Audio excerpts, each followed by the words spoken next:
ഇങ്ങ് പറിച്ചോണ്ട. എനിക്കും അങ്ങനെ വിശ്വസിക്കണം എന്നൊക്കെ ആഗ്രഹമുണ്ട്, പക്ഷെ പറ്റണ്ടേ. അല്ല, ബഷീർ ഖാനോട് ചോദിച്ചിട്ടാണ് നിങ്ങൾ ഈ സഞ്ചൊക്കെ ആയിട്ട് വന്ന് കൊണ്ടുപോണേ? നിങ്ങൾക്ക് മൂപ്പര് സ്വഭാവം അറിയാലോ. ഓൻ്റെ സ്വഭാവം അറിഞ്ഞിട്ട് തന്നെയാണ് ഇവിടെ തന്നെ വന്ന് പറിക്കണത്.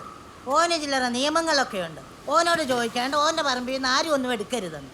വേറെ ഒക്കെ ചോദിക്കാണ്ട് എടുക്കുന്ന സ്വഭാവമേ എനിക്കുള്ളു. അതിപ്പോൾ ആരുടെ ആണെങ്കിലും ചിന്നമ്മ എടുക്കും. ഇതാ. അപ്പം ഈ മാങ്ങ ചോദിക്കാണ്ടാണോ പറിക്കണത്? ഞാൻ കേക്കുവേ. ഓൻ കച്ചറാക്കുവാണെങ്കിൽ ഈ എന്നോട് പറയേ. അല്ലെങ്കിൽ തന്നെ ഈ പറമ്പ് ബഷീറിൻ്റെ ആണെന്ന് എന്താ ഇത്ര ഉറപ്പ്? ഈ ആ മൺകുറ്റി കണ്ടോ? പണ്ടേതോ ക്ഷേത്രങ്ങളുടെയോ സർപ്പക്കാവിൻ്റെയോ ഒക്കെ പോക്കുവരവുള്ള മണ്ണായിരിക്കും. ഓനും ഓൻ്റെ വാപ്പാമാരും വാപ്പാൻ്റെ വാപ്പാമാരും ഒക്കെ വെട്ടിപ്പിടിച്ച മണ്ണാന്ന് ഞാൻ വാദിച്ച. അല്ലാതെ തെളിയിക്കാൻ ഓനെ കൊണ്ടാവോ? ആവോന്ന്? ബഷീർ ഖാൻ്റെ വല്യാപ്പ എന്ന് പറഞ്ഞാൽ ഇന്ത്യയും കൂടെ വല്യാപ്പല്ലേ?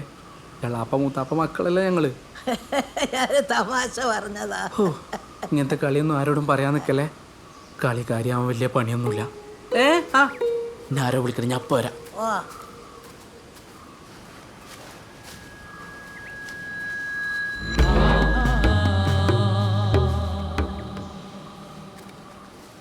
ടയറിൽ മുട്ടയാലോ മാറ്റിട്ട് പ്രത്യേകിച്ച് ഓടാനൊന്നുമില്ലല്ലോ.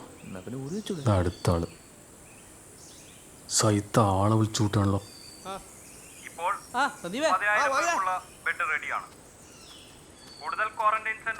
മാഷേട്ടാ, നമുക്ക് നാളെ ഡിസ്കസ് ചെയ്യാം. മതി, ഇനി കൂടുതൽ ചോദ്യങ്ങളൊന്നും വേണ്ട. മുഖ്യന്റെ വാക്കിലെ കരുത്തുണ്ടല്ലോ, അത് മതി ആളുകൾക്ക് കോൺഫിഡൻസ് ആകാൻ. അതെ നിപ്പയും വെള്ളപ്പൊക്കം പോലെ തന്നെ കോവിഡിനെ അതിജീവിച്ച് നമ്മൾ ലോകത്തിന് തന്നെ മാതൃകയാവും. നോക്കിക്കോ. പക്ഷേ ഗവൺമെന്റ് ഉഷാറാക്കിയിട്ട് എന്താ കാര്യം? ആ കാസർഗോഡ് റോഡ് ചെയ്തു, ഡൽഹിയിൽ തബ്ലീഗൊക്കെ കണ്ടില്ലേ? പിന്നെ കോവിഡൊക്കെ വെറും തട്ടിപ്പാന്ന് വിശ്വസിക്കുന്ന മറ്റേ ബഷീർ ഖാനെ പോലെ കുറെ ആളുകളുണ്ട് നമ്മുടെ നാട്ടിൽ. വായിതേ എന്താ വിശേഷം? നീ പോയ പിന്നെ പള്ളി കമ്മിറ്റിയിലൊക്കെ ഭയങ്കര ക്ഷീണാട്ടോ. പള്ളിയിലെ കുബ്ബയുടെ നേരെ ചോപ്പക്കന്മാര് പച്ചയായി. പിന്നെ പാർട്ടി പ്രവർത്തനമൊക്കെ എങ്ങനെ പോണ്? ബ്രാഞ്ച് സെക്രട്ടറി ആയുള്ള അവസ്ഥയൊക്കെ നിനക്കറിയാലോ. ഈ സൈറ്റിനെ അരിയനെയും പോലുള്ള നായന്മാരെയും പിന്നെ അന്നെപ്പോലുള്ളവരെയും ഇന്നെപ്പോലെ ഒരുത്ത ഇങ്ങനെ ഒരു കുടക്കീഴിൽ കൊണ്ടുപോകാന്ന് പറയുമ്പോൾ അതിൻ്റെ ഒരു അവസ്ഥ എന്നാലേ ചോദി. പിന്നെ ഞാനിപ്പോൾ ചിന്തിക്കുന്ന ഈ ബാബുവേട്ടനെ പോലെ ഇതൊക്കെ വിട്ടിട്ട് പബ്ജിയോ വല്ല ടിക്ടോക്കോ കളിച്ച് നടന്നായിരുന്നു. അല്ല, എങ്ങനെ പോന്ന്? ജോലിയൊക്കെ എങ്ങനെ പോന്ന്? ജോലി എന്താ, ബാംഗ്ലൂരു ദുബായ് സെയിൽസ് മീറ്റിംഗ്. ഇപ്പോൾ കോവിഡ് ആകെ പൂട്ടിട്ടില്ലേ? എന്താ അല്ലേ ബാബുട്ടാ. വാ നിങ്ങൾ കളിയെടുത്തും പറയണേ.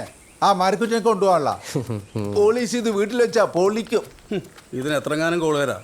ആരുണ്ടായിട്ടും കാര്യമില്ല. ഈ കളി തുടങ്ങുമ്പോൾ ഞാൻ നോട്ടിട്ട് വെച്ചാ. ഇതിവിടെ സേഫ് അല്ലേന്ന് ഉറപ്പ് വരുത്താനും ഇവരോട് വരുന്നത് തന്നെ. പോട്ടെ, ശരി.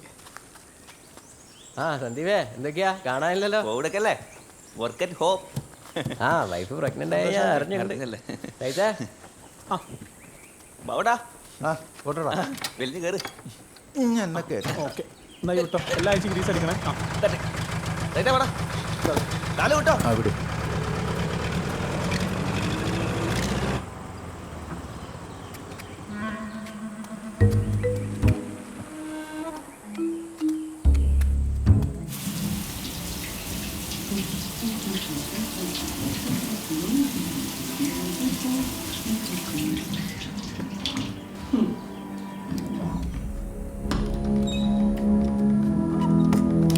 ഈ ഫൈസി ക്ലോസറ്റിന് ഫ്ലാപ്പ് തുറന്നു വെച്ചാലെന്താ? അതിപ്പെന്താ, അതാണ് രീതി. മകനെ, നിനക്ക് എന്താണ് വേണ്ടത്? ഗ്രൗണ്ടിൽ നിന്ന് കിട്ടുന്നേ വേറെ ലെവൽ എനർജി ആട്ടോ. അല്ല, എൻ്റെ പുന്നാരപ്പ വന്ന കണ്ട് എന്തായിരുന്നു കോള്? ഇതെന്താന്ന് ഇത് തരാൻ വന്നാവൂലേ? എടുത്തുണ്ടോ പറയും. ആരോടെങ്കിലും ചോദിച്ചു വാങ്ങിയാവും എന്നെ അപമാനിക്കാൻ. പാവണ്ട്, എത്ര കഷ്ടപ്പെട്ട് കൊണ്ടുവന്നറിയങ്ങൾക്ക്. പാവം. ഇതൊക്കെ ഇന്ത്യ ഇൻഫീരിയോറിറ്റി കോംപ്ലക്സിനെ കത്തിക്കാനാ. സമാന്തര ഗവൺമെന്റ് കളിക്കാം സർക്കാരിനെ ചെറുതാക്കാൻ. കൊണ്ടുപോകാൻ പറയും, ഇപ്പൊ തന്നെ എടുത്തുകൊണ്ടുപോകാൻ പറയും. നിങ്ങൾക്ക് വിളിക്കണം, നിങ്ങൾ വിളിക്കാം. എൻ്റെ ഉപ്പ അങ്ങനെ ഒന്നും ഉദ്ദേശിച്ചിട്ടില്ല. പാവത്തരം കൊണ്ട് പറ്റൊരു അമലിയാ. പിന്നെ ഈ പേരും പറഞ്ഞ് ഇനി എൻ്റെ ഉപ്പനെ അപമാനിക്കുകയാണെങ്കിൽ കിറ്റ് മാത്രമേക്കില്ല അവിടെ നിന്ന് പോവാം.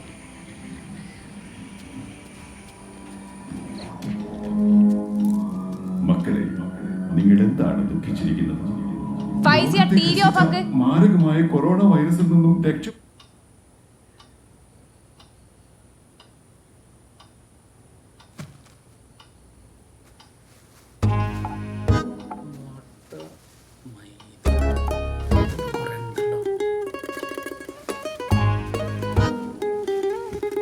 എന്ത് തരും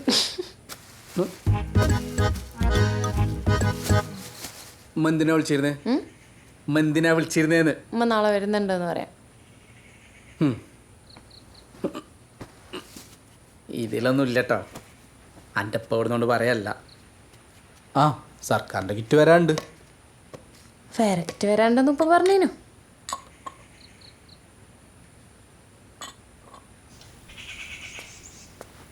എന്തൊരു കഷ്ടാണ് കതിജ. എന്തേ? തിരക്കിട്ട് എങ്ങോട്ടെങ്കിലും പോവാൻ നിൽക്കുമ്പോഴാ ധാരമണിയാ.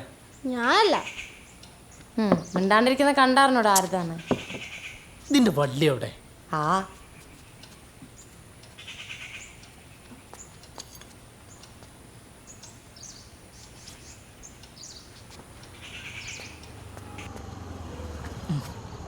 ഇറങ്ങട്ടെ. ആ പതിയെ ഇറങ്ങി. എന്താ ഇപ്പൊ വേഗം ഇറങ്ങിയാല്?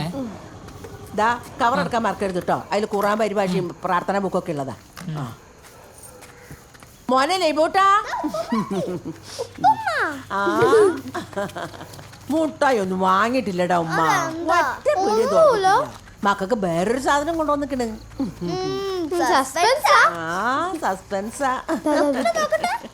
കുറച്ച് മതി. ആ ഇത് കളിയൊന്നുമില്ല അതിനോ. ആ സമയായില്ല. അല്ല കളിച്ചില്ലേ? ഇനി ആരും എത്തിയില്ല. ഇപ്പൊ കെട്ടാൻ സമയം കിട്ടിയല്ലോ. ആ ഷൗലെ ആ തിരക്കിട്ടാ കേട്ടാ. പാപ്പാക്ക് പ്രഷറിന്റെ മരുന്ന് വാങ്ങിക്കൊടുക്കണം. കളി എങ്ങനെയുണ്ട്? കളിയൊക്കെ അടിപൊളിയാ. പിന്നെ ഈ ഗ്രൗണ്ടിൽ ചർച്ചകളെ അത് കേട്ടില്ല എന്നടിക്കലാ പാട്. അതെന്താ? ഈ തേപ്പിലെ കോവിഡൊക്കെ പോലെ വസ്തുത ഇല്ലാത്ത കാര്യങ്ങൾ പൊതുബോധമായി മാറ്റൽ. സംസ്ഥാന PSC ബുള്ളറ്റിനിൽ വരെ വന്നില്ലേ? അല്ല അഫ്രീൻ ഇപ്പോൾ LGBTQ മൂവ്മെൻറ്റിൻ്റെ കൂടെ എന്ന് പറഞ്ഞേക്കുണ്ടല്ലോ. ആരാണോ പ്രശ്നം അനുഭവിക്കുന്നത് അവർക്കൊപ്പം. ഓ ഭാഗ്യം. ഇസ്ലാമിക പ്രസ്ഥാനക്കാരായ എൻ്റെ വാപ്പൻ്റെ ഇമ്മൻ്റെ വയിലായില്ലല്ലോ. ഓൽക്കൊക്കെ ഞങ്ങളെ കാണുമ്പോൾ ഒരു വീക്കാണ്. അതെന്താ? വെറും കണ്ടുകൂടായിക്ക. ആ എന്നാ ശരി വായിതേ, പോയി ക്രിക്കറ്റ് കളിച്ചു.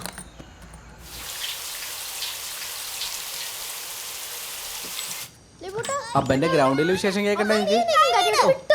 തല്ലുണ്ടാക്കല്ലടാ. എന്ത് കുട്ടികളാ അത്? എപ്പാ നോക്കിയാലും ഇങ്ങനെ തന്നെ. അപ്പ ഞാനല്ലേ എന്റെ പ്ലേറ്റിൽ അവൻ എടുത്തോണ്ട് നോക്കിയതാ. തുടങ്ങിയത് ഈ എന്നെ എനിക്കറിയാം. ബുദ്ധില്ലടാ. ഓ എന്നെ കൈ എത്ര വയസ്സിന് ചെറുതാ? എത്ര വയസ്സിന് ചെറുതാ? ആ എന്റെ കുട്ടാണോ? ഏ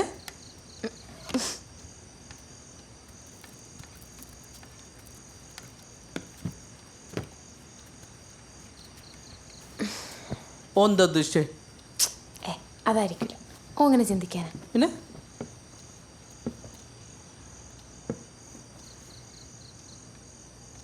എപ്പോ നോക്കിയാലും ഫോണില് ചുറ്റുള്ളൊക്കെ മറന്ന് അതിൽ തല കുത്തിക്കോ. ഡാ ഞാനൊരു കാര്യം പറയാം. ഞാൻ ഈ വീട്ടിലെ സകല പണിയെടുത്ത് അതിന്റെ ബാധ്യത ആയിട്ടല്ല. നിങ്ങളമ്മല്ലേ ഉമ്മയായിട്ട് വെറുതെ ഒരു കച്ചറ ഉണ്ടാവണ്ടാച്ചിട്ടാ.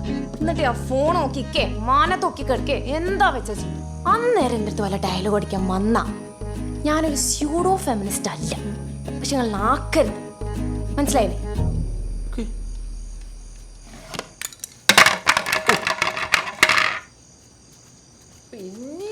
കൊണ്ട് ഖദീജ